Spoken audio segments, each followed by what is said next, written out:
Salut à toutes et à tous et bienvenue sur Tangerine.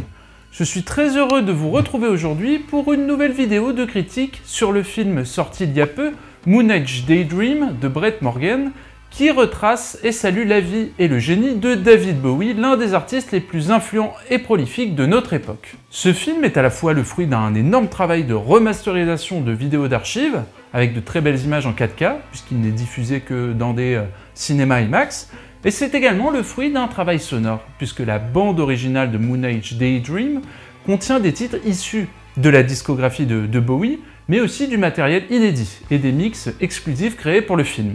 Nous allons donc prendre le temps de regarder ensemble si le film vaut le coup d'être visionné ou pas. Et promis, c'est sans spoil. Allez, c'est parti.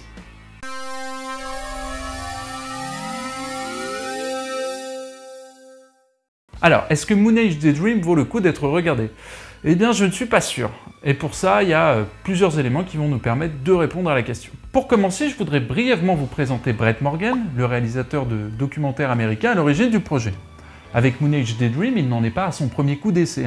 En 2017, il réalise Jane, un documentaire sur l'anthropologue Jane Goodall, qui lui vaut un peu plus d'une dizaine de récompenses dans le monde. Niveau musique, il a fait d'autres docus qui ont fait parler d'eux, comme celui sur les Rolling Stones, Crossfire Hurricane, en 2012, qui revient sur la carrière du groupe à travers des interviews en voix off, mais également l'incontournable Kurt Cobain, Montage of Heck, en 2015, qui revient sur la vie de Kurt, de sa naissance à sa mort, en passant par toute sa carrière en tant que leader du groupe Nirvana. Donc voilà, pour résumer, Brett Morgen n'est pas un amateur, il sait ce qu'il fait en termes de films documentaires. Passons maintenant à l'analyse du film. Are you there, David? Are you there, Mr. David Bowie? All people, no matter who they are, all wish they'd appreciated life more.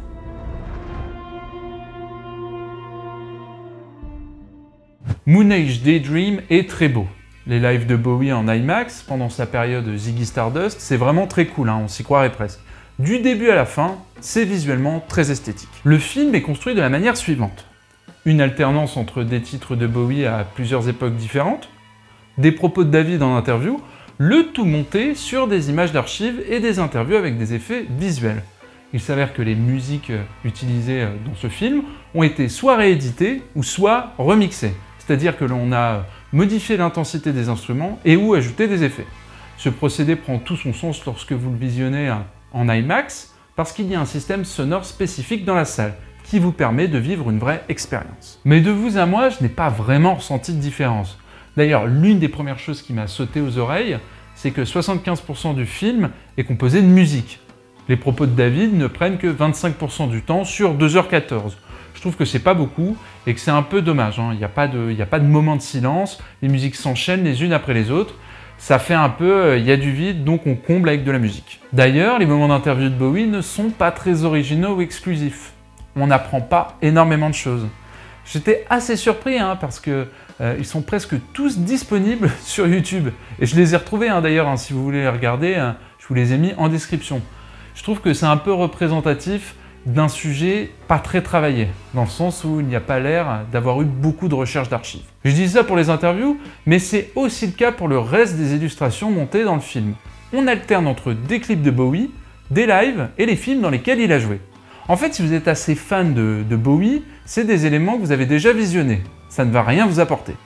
Le plus surprenant, c'est qu'il y a 25-30 minutes d'éléments provenant du documentaire de la BBC Cracked Actor sorti en 2013. C'est-à-dire que l'on a pris 25-30 minutes de séquences de ce documentaire pour les intégrer dans le film.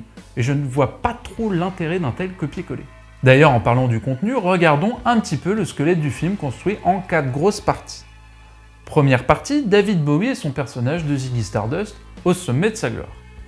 Deuxième partie, l'enfance de David. Troisième partie, David Bowie, la superstar aux multiples facettes. Puis quatrième partie, pause dans sa carrière musicale et son retour. Ces 4 parties sont exploitées pendant 2h14 de manière relativement inégale, ce qui va créer des écarts de rythme, énormément de lenteur et des creux au milieu du film. La première intervention interviewée de Bowie n'arrive qu'à partir de 45 minutes. Il va parler de son enfance, du rapport à ses parents, de son demi-frère, etc. C'est extrêmement long, parce qu'avant ces 45 minutes, on n'assiste qu'à de l'écoute musicale ou du visionnage de live. Il n'y a pas d'histoire pour nous captiver dès le début du film. Et c'est un peu le grand hic, le souci principal. Il n'y a ni angle ni trame. On suit des images et des propos sur une frise chronologique et c'est tout. Il n'y a pas de parti pris, on ne cherche pas à mettre en avant quelque chose de particulier. Les seuls moments où il se passe quelque chose de captivant, comme la vie amoureuse de Bowie, son rapport à la peinture, et surtout la création de ses personnages pour cacher sa propre personnalité, eh bien c'est survolé. On ne rentre pas dans le détail du pourquoi du comment. On se limite vraiment au contenu des interviews disponibles sur YouTube. On navigue d'un sujet à un autre sans vraiment de transition ou de lien, c'est relativement brouillon. Ah, et une dernière chose avant de passer à la conclusion, c'est le côté commercial du film et de la bande-son. Je m'explique. Pour commencer, le film n'est disponible qu'en IMAX, donc pas au même prix qu'un film traditionnel. Ensuite, dès novembre 2022, il sera possible de se procurer dans n'importe quel point de vente la BO remixée du film. Bon, il y a 2-3 titres qui ne sont pas mal, mais je ne vois pas trop l'intérêt de se la procurer. Les morceaux sont assez similaires aux versions originales de Bowie. Ça n'apporte rien de plus, mais libre à vous d'aller l'écouter, c'est déjà disponible sur les plateformes de streaming.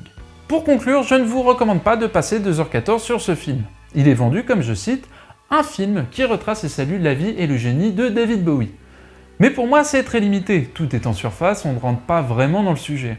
Et c'est déroutant parce que, d'un côté, en tant que fan, vous n'y trouvez pas votre compte, parce que vous connaissez déjà une bonne partie des éléments, et de l'autre côté, si vous ne connaissez pas Bowie, le film ne vous donnera pas l'envie de le découvrir plus que cela. Par ailleurs, il y a plein d'autres films documentaires très riches en contenu, sur la vie de Bowie, sa créativité, sa musique, ses personnages, etc. Je vous mets ces recommandations en description. Donc voilà, ne vous attendez pas à un film documentaire, mais plus à une sorte d'expérience visuelle autour de Bowie. Mais c'est sans plus. Voilà, c'est tout pour Moon Age Daydream de Brett Morgen. Merci beaucoup d'avoir regardé cet épisode jusqu'au bout. J'espère qu'il vous aura plu et qu'il vous aidera à aiguiller votre choix. N'hésitez pas à venir me dire ce que vous avez pensé de cet épisode ou de votre ressenti sur le film si vous l'avez déjà vu. Vous pouvez aussi vous abonner et partager cet épisode autour de vous, ça m'aide vraiment beaucoup. Par ailleurs, si vous souhaitez soutenir financièrement la chaîne et avoir des exclusivités, vous trouverez en description le lien Patreon.